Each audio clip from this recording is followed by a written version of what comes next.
Pastor Eduardo, como que tem sido o andamento, né, das mensagens aqui, e ele falou, você pode ficar à vontade de pregar algo diferente, ou então entra no na nossa escala, né? Eu falei, bom, eu entro na escala, acho que vai ser legal, e eu gostei que o texto é para falar sobre o Senhor, né, o nosso Deus é um Deus de paz, né, e como a gente precisa de paz no mundo que a gente vive, né? A gente vê tanta coisa complicada acontecendo, e tantos desafios no mundo em que nós vivemos, e como precisa de paz. E às vezes nós mesmos estamos vivendo momentos conturbados nesse mundo, e por causa do pecado, as coisas não acontecem tão bem quanto gostaríamos, e às vezes a paz que a gente esperaria que ia acontecer em algum tipo de relacionamento, algum tipo de desenvolvimento pessoal, alguma coisa que a gente está fazendo lá fora, no trabalho, na faculdade, escola e tudo mais, as coisas não caminham tão bem quanto a gente gostaria. E eu queria que vocês abrissem suas Bíblias, por favor, em Juízes. O versículo que foi me dado está lá em Juízes, o versículo tema, para falar sobre o nome do nosso Deus, que é um Deus de paz. Então a gente vai entender um pouco sobre isso. E o contexto aqui, a gente vai meditar nele, é um contexto um tanto conturbado para falar de paz. Mas a gente vai ver que é o texto que está falando e revelando que o nosso Deus é um Deus de paz. E a gente vai pensar bem sobre isso. Juízes capítulo 6, eu vou ler do 1 ao 24, e a gente vai meditar depois em outros textos. A gente vai pular ou parar às vezes em alguns momentos aqui, porque tem muito versículo hoje. Fizeram os filhos de Israel o que era mal perante o Senhor, por isso o Senhor os entregou nas mãos dos midianitas por 7 anos. Prevalecendo o domínio dos midianitas sobre Israel, fizeram estes para si, por causa dos midianitas, as covas que estão nos montes e as cavernas e as fortificações, porque cada vez que Israel semeava, os midianitas e os amalequitas, como também os povos do Oriente, subiam contra ele. E contra ele se acampavam, destruindo os produtos da terra até a vizinhança de Gaza. E não deixavam Israel sustento algum, nem ovelhas, nem bois, nem jumentos. Pois subiam com seus gados e tendas e vinham como gafanhotos, em tanta multidão que não se podiam contar. Nem a eles e nem aos seus camelos, e entravam na terra para destruir. Assim, Israel ficou muito debilitado com a presença dos midianitas, e então os filhos de Israel clamavam ao Senhor. Vou dar uma paradinha aqui. Nós estamos no livro dos Juízes, e o livro dos Juízes, a temática, a tônica dele, do livro é: naqueles dias não havia rei sobre Israel, cada um fazia o que achava mais certo. O livro dos Juízes é um livro de transição, então, entre a tomada da posse da terra, o povo de Israel já estava aqui, e a monarquia. Então, no meio disso tudo, como é que foi a administração de Deus, a economia que Deus utilizou para que o povo pudesse ter uma voz para ser ouvida, alguém que pudesse dar uma direção para aquele povo. Então, Deus acabou levantando os juízes. E o livro dos Juízes tem ciclos. Tem ciclos de prosperidade do povo, tem ciclos do povo começar a idolatria, seguir falsos deuses. Aí Deus levanta uma nação para julgar o povo dele, porque está desobedecendo os mandamentos. Aquilo que Moisés havia dito para o povo, não é para fazer igual o pessoal lá fora está fazendo. Não é para fazer segundo o costume dos povos, dos cananeus. E os outros, amorreus, jebuseus e a turma toda que está para esse lado aí. Então não é para repetir o erro deles. Vocês têm que tomar posse da terra, conquistar e ser um povo santo, porque eu sou santo. Mas aí então o povo acabava fazendo as coisas de acordo com os costumes dos povos, e aí Deus levantava uma nação para julgar o povo dele. O povo sofria, se arrependia, pedia perdão e misericórdia a Deus, Deus levantava um libertador, o povo experimentava momentos de paz e prosperidade na nação, mas depois tudo isso acontecia novamente. E foram vários ciclos da coisa acontecendo da mesma maneira. E aqui é um episódio desse, é quando vai entrar Gideão na história. Continuando. Tendo os filhos de Israel, versículo 7, clamado ao Senhor por causa dos midianitas, o Senhor lhes enviou um profeta e lhes disse: assim diz o Senhor, Deus de Israel: Eu é que vos fiz subir do Egito e vos tirei da casa da servidão, e vos livrei da mão dos egípcios e da mão de todos quantos vos oprimiam, e os expulsei de diante de vós e vos dei a sua terra, e disse: eu sou o Senhor vosso Deus, não temais os deuses dos amorreus, em cuja terra habitais, contudo, não destes ouvidos à minha voz. Então veio o anjo do Senhor e assentou-se debaixo do carvalho que está em Ofra, que pertencia a Joás, a Biesrita, e Gideão, seu filho, estava malhando trigo no lagar para pôr a salvo dos midianitas. Vou dar uma parada aqui de novo. Então agora Deus volta a olhar para o povo dele e se encontra com Gideão. Então vou colocar aqui para a gente ganhar um pouco de tempo, a gente pensar um pouco do contexto, o que está acontecendo aqui. A gente vai ler alguns versículos isoladamente aqui, o capítulo é longo, a gente vai ganhar um pouco de tempo aqui. Contexto, tem a opressão dos midianitas, então isso nós já vimos, versículo 1, o Senhor os entregou nas mãos dos midianitas por 7 anos. Essa expressão entregou é bem interessante, porque mostra que não são os midianitas que estão conduzindo o curso da história. Continua sendo Deus que está conduzindo. Isso é interessante para a gente pensar a respeito da paz e do Deus que é um Deus de paz. Então isso é importante, guarda isso daí. O Senhor os entregou nas mãos dos midianitas. Não foram os midianitas que se levantaram e vieram para cima da gente. Deus é que fez isso. Tem o dedo de Deus aqui, tem a ação de Deus para disciplinar o povo dele. Isso é uma lição para a gente. Se a gente está fazendo alguma coisa errada que desagrada a Deus, Deus vai levantar alguém para puxar a nossa orelha. Deus preza por isso. Nós participamos da ceia. O apóstolo Paulo disse, olha, examine-se, porque é por causa disso que tem gente fraca, doente e alguns que até já morreram. Deus disciplina o povo dele e com amor ele faz isso. Então esse é o caso aqui. E o Israel impotente, nós lemos o texto. Assim Israel ficou muito debilitado com a presença dos midianitas, então os filhos de Israel clamavam ao Senhor. A gente às vezes, quando a coisa está tudo bem, a gente esquece que Deus precisa, assim, que precisamos, né, no caso, estreitar o nosso relacionamento ainda mais com Ele. Geralmente a gente baixa a guarda, a gente esquece, a gente começa a fazer as coisas igual todo mundo está fazendo, aí a hora que a coisa aperta, aí a gente lembra que Deus existe e começa a clamar, a pedir misericórdia. O povo de Israel, a gente olha o texto aqui e a gente fala, mas que povinho, né? Que povinho complicado. É um espelho. Nós somos esse povo complicado. Na nossa peregrinação, falamos ali, né? Nós somos esse, que às vezes a gente esquece de Deus, nós tomamos decisões sem consultar a Deus, nós fazemos as coisas de acordo com a nossa própria vontade, como se não houvesse uma direção. E aí é a ideia do que acontece no livro de Juízes. Não tinha rei, cada um fazia o que bem entendia, olha o resultado aqui. O povo perece por falta de liderança, e às vezes Deus tinha que levantar um líder para isso. Algumas questões aqui. Primeiro, Deus fala com Gideão, nós vamos ver o texto aqui. A primeira fala de Deus está no versículo 12 aqui, diz assim, o anjo do Senhor apareceu e disse, o Senhor é contigo, homem valente. Guarda essa fala, o Senhor é contigo, homem valente. Já pensou Deus chegar para você e falar, ô valente, vem cá, preciso conversar com você? Você ia ficar animado com isso? Eu ficaria animado, mas ao mesmo tempo, o que o Senhor está querendo, né? Mas Deus chegou para ele e disse assim, versículo 14, olha como é que Deus ele é animado na maneira de conversar com as pessoas, né? Se tem alguém que quer dar uma animada, imagina, Deus está levantando o libertador do povo dele. O Gideão vai ser o libertador. E Deus começa, o Senhor é contigo, homem valente. Versículo 14, vai nessa tua força e livra Israel da mão dos midianitas. Porventura não te enviei eu? Vai na tua força. Calma lá que vocês vão ver quem é esse Gideão aqui.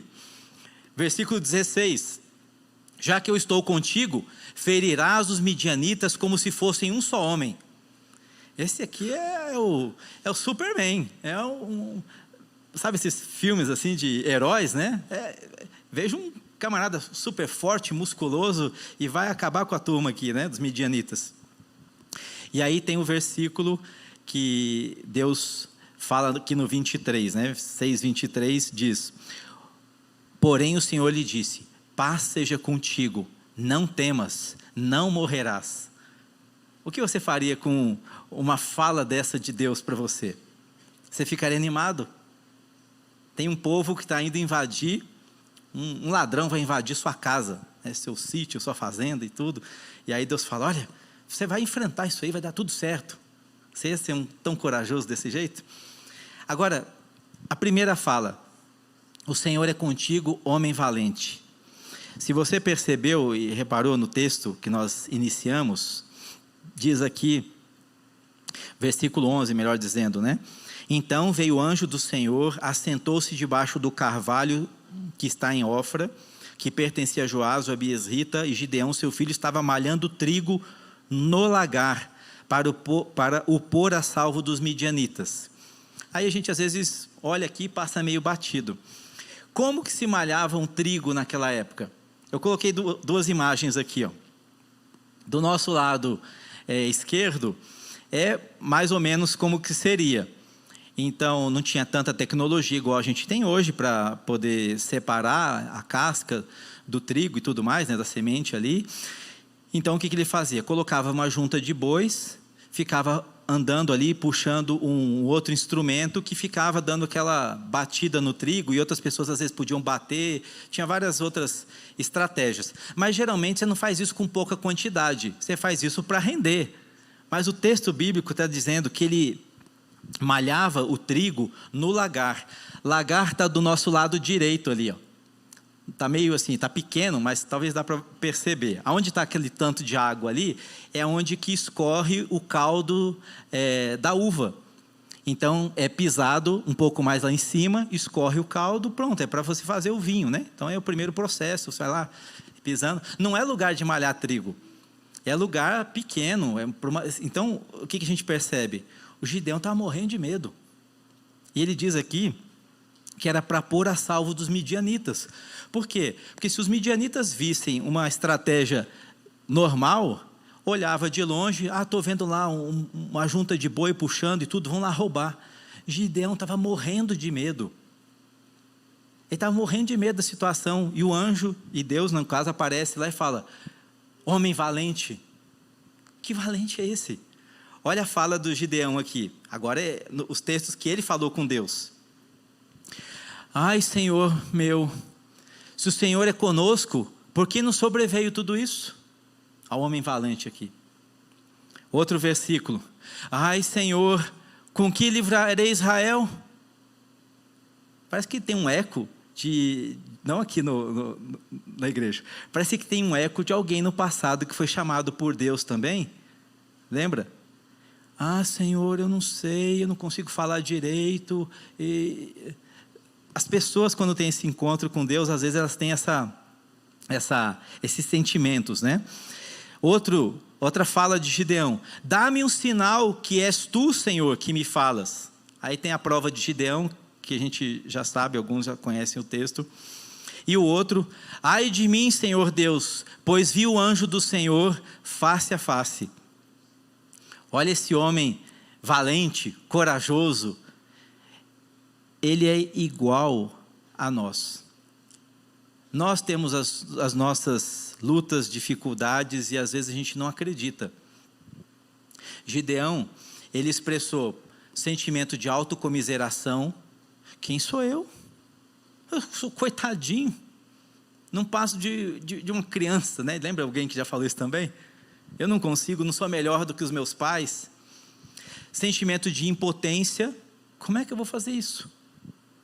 Sentimento de dúvida. É o Senhor mesmo que vai ajudar? Se não, então eu vou fazer um teste, né? O teste que ele fez lá. E ele morreu de medo. Irmãos, muitas vezes na nossa jornada cristã, nós temos esses sentimentos.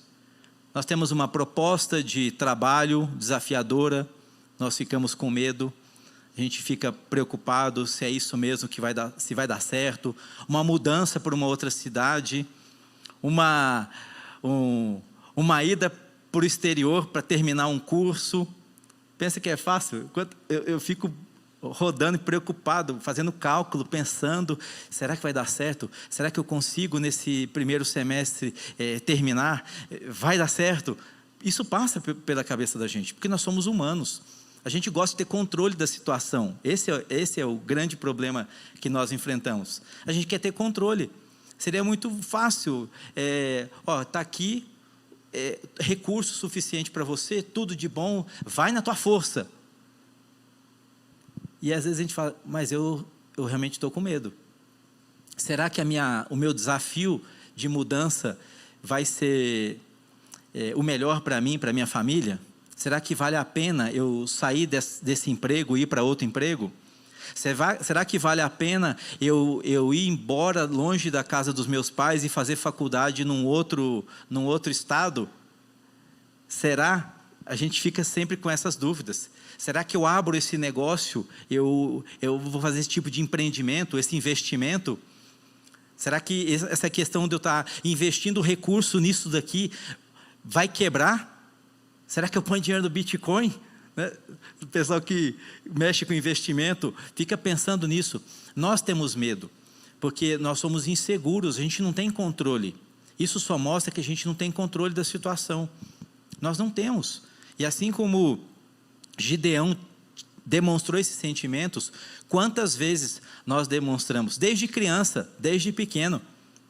Vai, meu filho, pula que o pai vai te pegar. Não, eu tenho medo. Pode pular, eu vou pegar você. Aí a criança vai lá e pula e viu que deu certo e tal. Muitas vezes a gente é como essa criança que fica na dúvida se pula ou não pula, e a gente tem que pular, que Deus vai segurar a gente, não vai fazer a gente perecer. O versículo que fala sobre Deus é nossa paz, Ele é paz, está no 24, Juízes 6, 24. Então, depois que Deus conversa com ele, e Deus fala com ele, não temas, não morrerás, porque a preocupação final de Gideão era essa, como é que eu enfrento um povo que é mais forte do que o nosso? Então, Gideão edificou ali um altar ao Senhor e lhe chamou de O Senhor é Paz. Ainda até o dia de hoje está o altar em Ofra que pertence aos abiesritas. O Senhor é paz. E essa palavra é bem interessante. O que é paz, primeiramente? Se você lembra de algum tempo atrás dessa imagem, você entende um pouquinho alguma questão de contexto de Israel e os palestinos, né? Isso aqui foi um bom tempo atrás, uma foto emblemática de um acordo de paz, um dar as mãos. Para as pessoas do mundo, muitas vezes paz é simplesmente um aperto de mãos. A gente está bem e não lanço bomba do lado dele, ele não lança do meu lado e a gente está em paz. Então isso para muitos é paz. Para outros, paz é quando tem uma situação desse jeito de guerra e vamos fazer um cessar-fogo? Então fica aí tranquilo, a gente tem visto essas coisas acontecendo. E paz para muitos é algo que a gente fala, parou a guerra, está tudo em paz, está tudo tranquilo. Gideão é chamado por Deus para esse momento difícil e Deus fala com ele, eu sou a paz, e eu cuido disso daí. Agora o Salmo 120, versículo 7, traz um desafio para a gente, nesse mundo que nós estamos vivendo. O salmista diz assim, sou pela paz, quando eu falo, eles teimam pela guerra. E parece que às vezes esse sentimento que está no coração da gente, poxa, eu queria que tudo desse certinho, que tivesse tudo em paz, mas não depende só de mim, depende do outro, e eles teimam pela guerra. É por situações como essa que o salmista experimenta, é que nós vemos que nem sempre dá-se para se estabelecer uma paz aos moldes do que esse mundo diz que é paz. Porque aquele acordo lá que o Bill Clinton intermediou, naquele momento lá, aquele acordo foi cancelado. Não existe mais aquele acordo. O dar as mãos ali foi temporário. E às vezes a paz que esse mundo está oferecendo é uma paz temporária. É simplesmente para entrar um recurso para ajudar quem está sofrendo no meio da guerra, mas eu não estou em paz com aquele povo lá.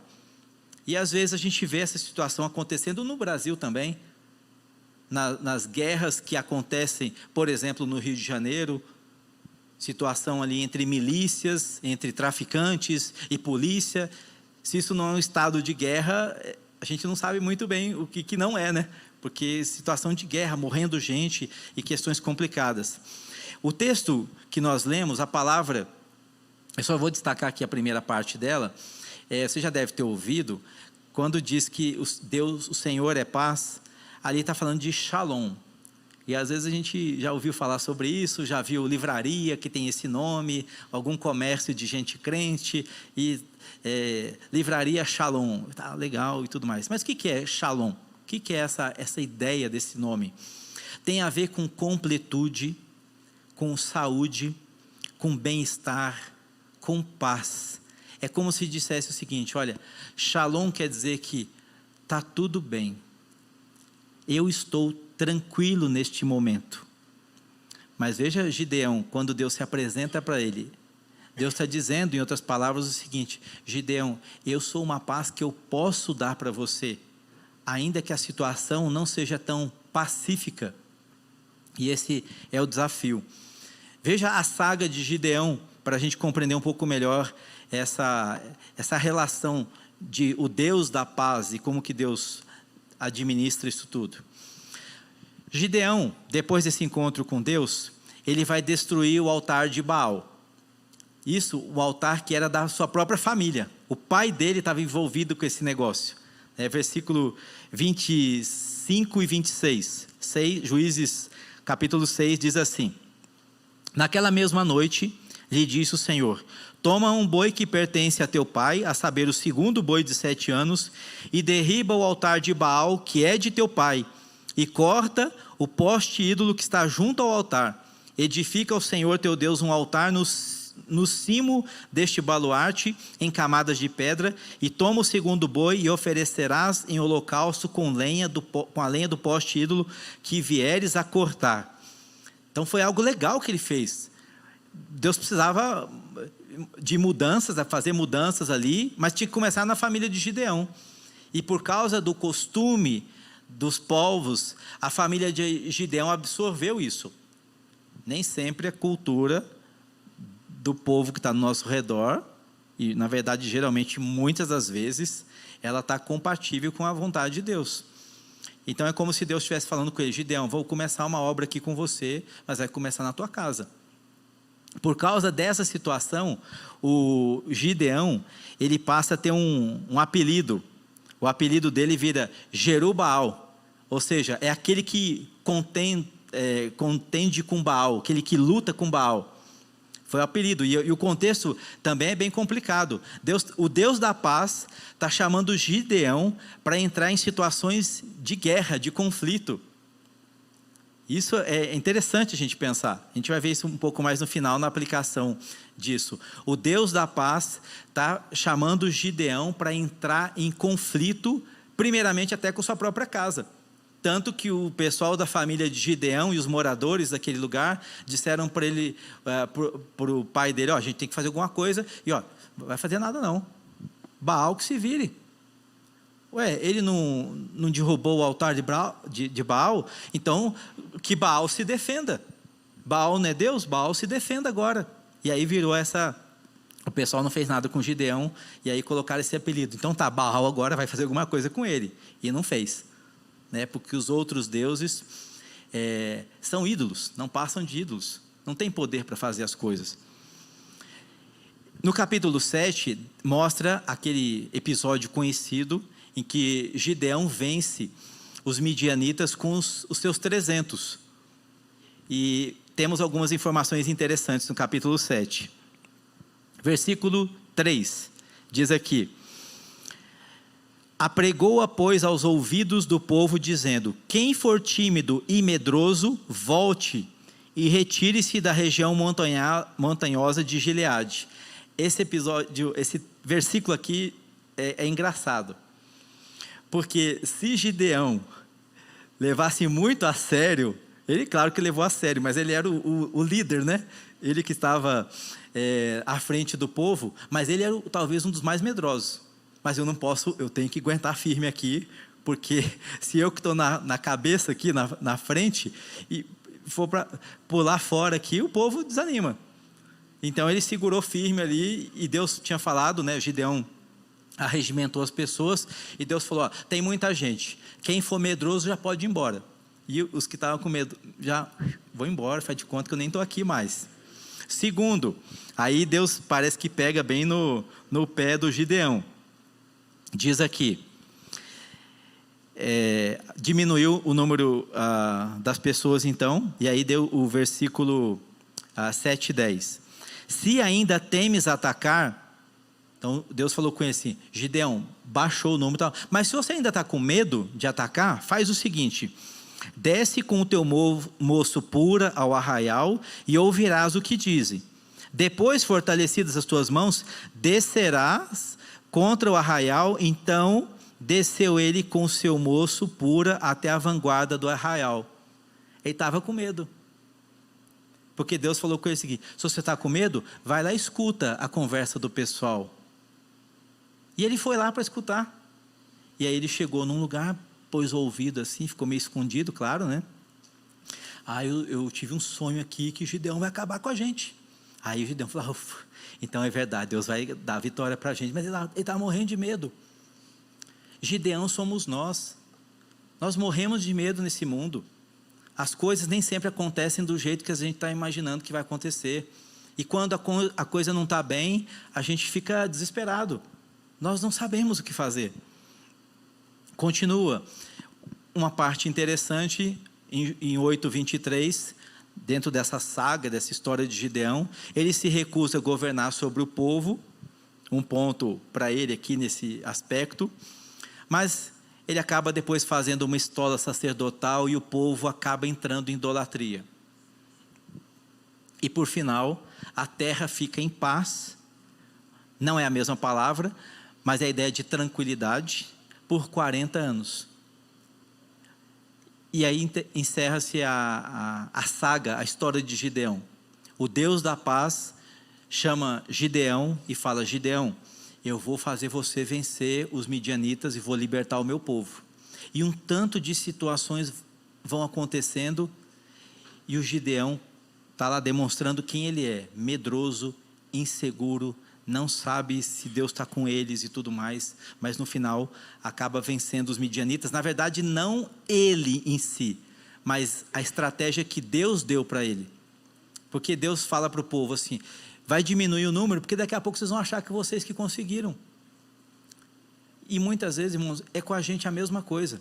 Deus permite situações de crise na nossa vida, para justamente mostrar para nós que a gente não consegue. Nós não somos tão capazes assim, nós não somos tão poderosos desse jeito. Se o Senhor não for por nós, não nos ajudar, a gente não consegue. Jesus disse que sem Ele, nós não conseguimos coisa alguma. Quem somos nós para conseguir alguma coisa? Deus faz a obra dele em nós, e aí através de nós. Mas é Deus quem faz. Gideão entendeu isso. É o Senhor que vai dar livramento. O Senhor que vai fazer, porque eu estou morrendo de medo. Eu não consigo, eu sou fraco. Lições para a nossa vida, a respeito desse Deus que é Shalom, desse Deus que é o Deus da paz. Primeira lição, Shalom não é ausência de conflitos. Shalom não quer dizer que a gente não vai ter conflitos.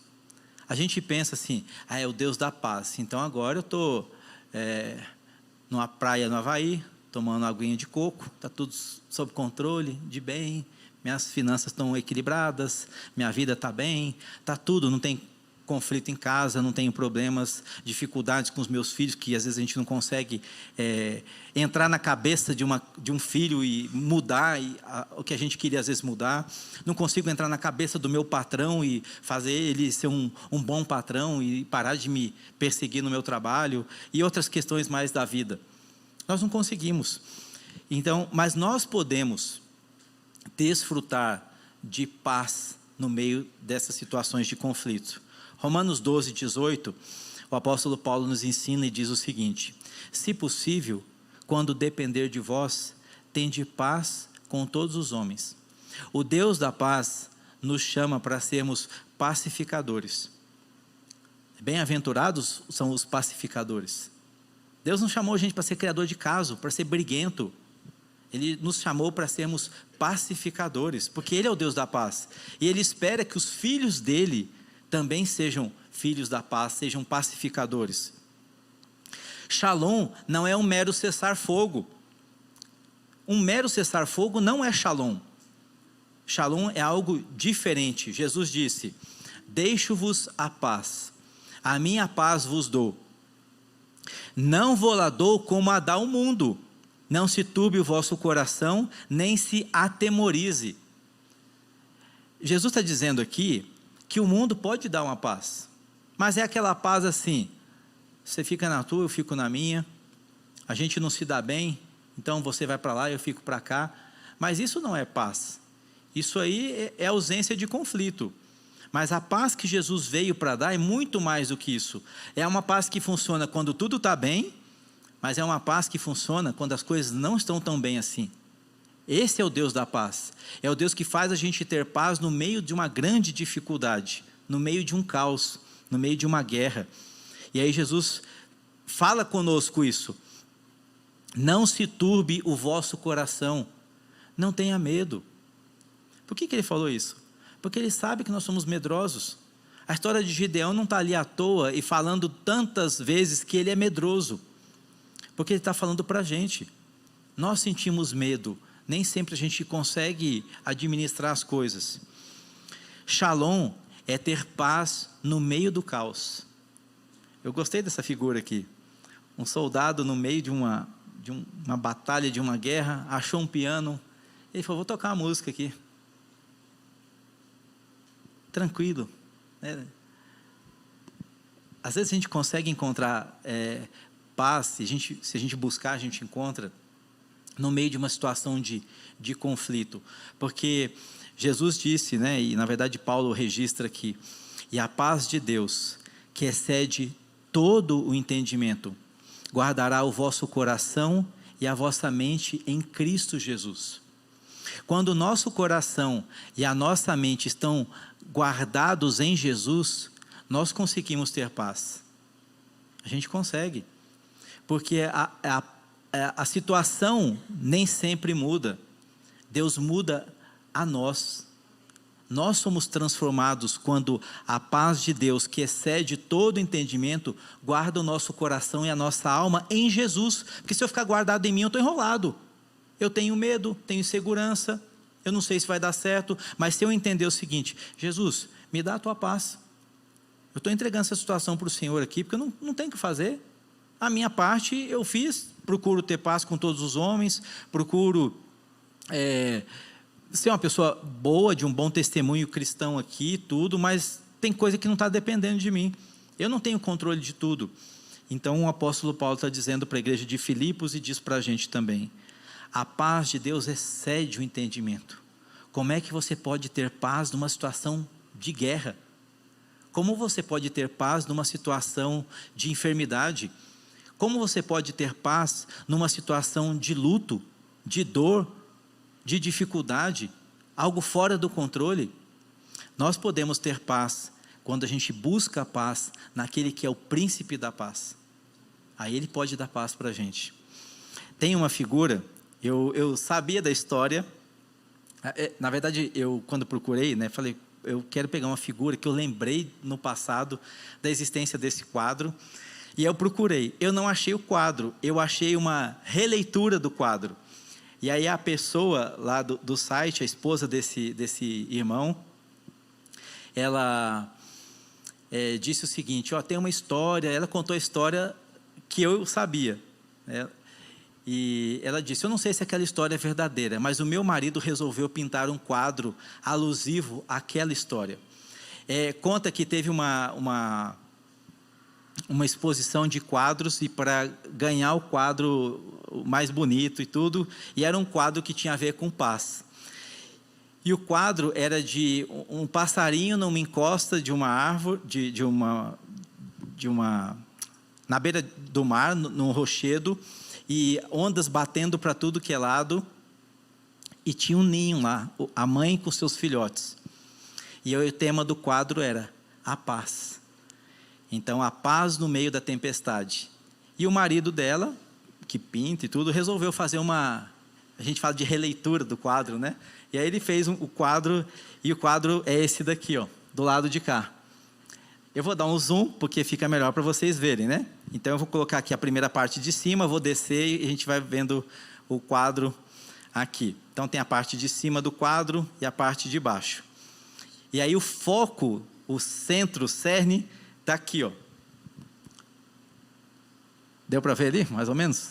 Tem lá um ninho, um passarinho. Eu vou voltar um pouquinho, quase que não dá para a gente perceber, mas quando você chega muito atento ali, vai olhar o quadro de mais perto, você percebe que existe paz no meio da tempestade. O passarinho está tranquilo. Eu estou aqui cuidando dos meus filhotes e tal, não sei se o ovo chocou ainda, aquela coisa toda, mas está tudo em paz, porque está tudo bem. Pode estar um caos lá fora, mas eu estou aqui, estou em segurança, estou na rocha e coisas desse tipo. Mas o marido dela, ele acabou fazendo neste quadro procure por mais detalhes. E aí a gente precisa voltar lá em cima, e foi o que ele acabou fazendo, dando uma visão cristã a respeito desse quadro aqui. Se você percebe nesse quadro, existe aqui uma representação, isso é a interpretação correta, porque foi a esposa dele que falou, tem lá no YouTube a conversa dela.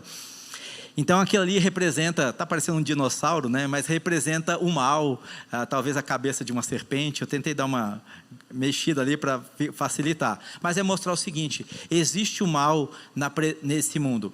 As coisas não são tão boas assim, existe a presença de maldade e tudo. Mas também, nós como cristãos, devemos entender que Jesus está presente na tempestade. Jesus está presente nas dificuldades que nós estamos enfrentando. Ele não está ausente, não está longe, deixou eu aqui para me dar mal, esse tipo de coisa. Jesus disse para os discípulos, eu estou com vocês todos os dias até a consumação dos séculos. Nós temos que acreditar nisso, é verdade, ele disse que está conosco. E ele acaba dizendo também, uma outra parte escondida ali, sobre a cruz. Tem uma cruz que ele desenhou ali no cantinho.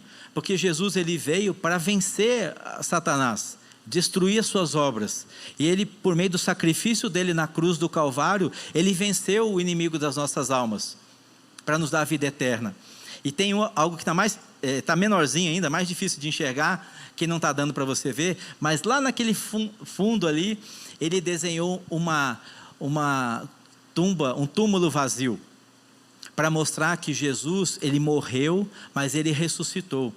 Essa é a nossa esperança, essa é a nossa glória. No final de contas, vai dar tudo certo. Nós seremos vitoriosos no Senhor. Os nossos inimigos serão destruídos. A história dos midianitas e dos outros povos que vieram são só para ilustrar algo que aconteceu, mas hoje ilustram para a gente a dificuldade do crente, a nossa luta. É luta contra principados e potestades, como Paulo fala, que é uma batalha espiritual, é uma luta contra o nosso próprio eu, como a nossa natureza pecaminosa, é uma luta contra o sistema desse mundo, como foi colocado, mas no final vai dar certo, nós vamos vencer, no poder do Senhor e por meio do Espírito dele, nós vamos vencer, nós seremos vitoriosos, vamos desfrutar de um novo céu, nova terra, onde habita a justiça. Já pensou que coisa boa? Então, ainda que as coisas não aconteçam tão bem quanto a gente queria, ainda que o mal aparentemente está prevalecendo, o final da história nós já sabemos. Nós seremos e já somos vitoriosos em Jesus. Nós somos mais do que vencedores por meio de Jesus Cristo que nos salvou. E por isso a gente pode desfrutar dessa paz verdadeira, porque paz verdadeira é só em Jesus. Os homens têm acordos, os homens têm baixar um pouquinho as armas, mas a maldade continua no coração. Uma vez eu escrevi uma nota no boletim, há muito tempo atrás, e o tema foi paz verdadeira só por meio de Jesus. E uma pessoa, um jovem lá, meio rebelde, ele contra-argumentou dizendo, então coitado dos outros, porque paz é só de Jesus. Eu falei, não foi eu que disse isso. Jesus quem disse, deixo-vos a paz, a minha paz eu vos dou. Então, paz verdadeira só por meio de Jesus. E quem não tem Jesus? Quem não tem Jesus precisa, portanto, compreender essa mensagem que o apóstolo Paulo escreve, Romanos 5:1. Justificados, pois, mediante a fé, temos paz com Deus, por meio do nosso Senhor Jesus Cristo. Se nós tivermos a nossa vida alicerçada em Jesus, nós teremos também a tão esperada paz com Deus. É paz com Deus e também teremos o Deus da paz. Que realmente Deus nos ajude a desfrutarmos disso. Eu não sei qual a luta que você está enfrentando hoje aqui, mas saiba disso. O Senhor é a nossa paz. Ele nos ajuda. Ele está preocupado conosco. Ele vem de encontro àquilo que a gente está sofrendo, as nossas dificuldades, e fala assim: seja valente, seja forte, eu sou contigo.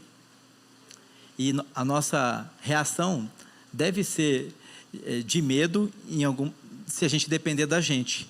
Mas se a gente depender de Deus, a nossa reação deve ser de confiança e descanso nele. Como disse o versículo que lemos: e a paz de Deus, que excede todo entendimento, guardará os nossos corações, as nossas mentes em Jesus. É nele que a gente tem paz e descanso. Vamos orar? Nosso Deus e nosso amado Pai, o Deus da paz, o Deus de todo conforto, de toda consolação, o Senhor que por meio do Teu Espírito Santo nos auxilia na nossa luta, na nossa dificuldade, o Senhor que